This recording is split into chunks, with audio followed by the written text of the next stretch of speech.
இந்த தேர்தல் களத்திலே ஒரு துரோக கூட்டம் ஒரு துரோகியும் வேட்பாளர்களை போட்டு தேர்தலில் நிற்கிறார்கள். அந்த துரோகி யார் என்று சொன்னால், என் வயிற்றில் பிறந்த அன்புமணி செய்த, எனக்கு செய்த, என்னுடைய கட்சிக்கு செய்த துரோகங்களை வரிசைப்படுத்தினால் மணிக்கணக்கிலே சொல்ல முடியும். பார்வையாளர் நீங்கள் பார்க்கும்போது அல்லது கேட்கும்போது ஆச்சரியப்படுவீர்கள். இப்படி ஒரு மகனா? நான் மக்களுக்கு சொல்லுவேன், இந்த துரோக கூட்டத்துக்கு நீங்கள் வாக்களிக்காதீர்கள். ஏனென்றால் இவர்களுடைய நோக்கமே மக்களுக்கு சேவை செய்வதல்ல. அதிகாரம் கையிலே வரும்போது பணம் பண்ணுவது தான் இவர்களுடைய வேலை. அதனாலே தயவு செய்து இவர்கள் நிற்கின்ற 18 தொகுதி என்று நினைக்கிறேன், அந்த தொகுதியில் நிற்கிறவர்களுக்கு அந்த துரோக கூட்டத்திற்கு வாக்களிக்காதீர்கள். அந்த 18 தொகுதியில் நிற்கிற வேட்பாளர்கள் எல்லாம் நான் வளர்த்த பிள்ளைதான், என்னிடம் பாடம் கற்றவர்கள் தான், என்னிடம் பயின்றவர்கள் தான். ஆனால் இன்று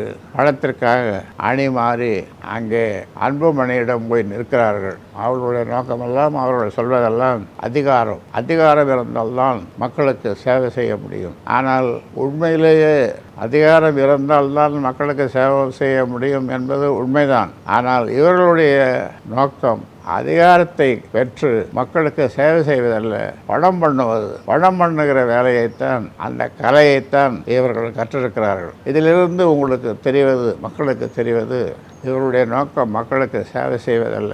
அதனாலே தான் இவர் வீட்டிலேயே படுத்துக்கொண்டு தன்னுடைய மனைவியை தேர்தலில், அது நாடாளுமன்ற தேர்தலாக இருந்தாலும் சட்டமன்ற தேர்தலாக இருந்தாலும் தன் மனைவியை நிற்க வைக்கிறார்.